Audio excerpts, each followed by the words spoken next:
This is Ron from Super 8 to Video. This is part 2 of a series I'm doing on the difference between optical zoom and digital zoom. These machines zoom in digitally, not optically. The light comes from down underneath here. It shines up under here. This lens was focused in the factory, then glued in place so it is permanently stuck in that position. This lens was screwed in with 2 screws on the sensor. The sensor itself is here. So this went there. If you look on the back side of this sensor, you can see it is soldered in place. So there's no way the sensor is moving up and down or left and right. So when you're adjusting this and you're going left, now we'll go down.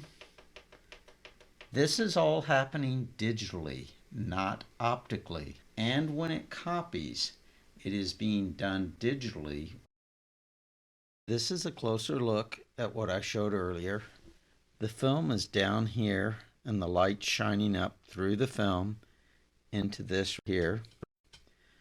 Underneath there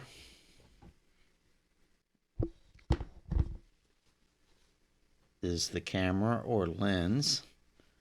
Let's zoom in on it.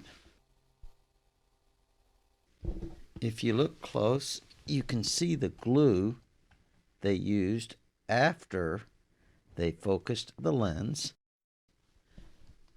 This side focuses it down onto the sensor, which is right here.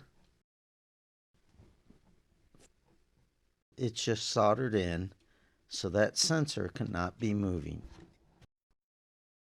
Since not all digital software is equal, in part 3 of this series, I take a Wolverine Pro machine, zoom in, and compare it to other digital zooming software. Click on the card to the left if you want to go to part 3 of this series. Click on the card on the right if you want to go to part 1 of this series. This is Ron from Super 8 to Video, signing off.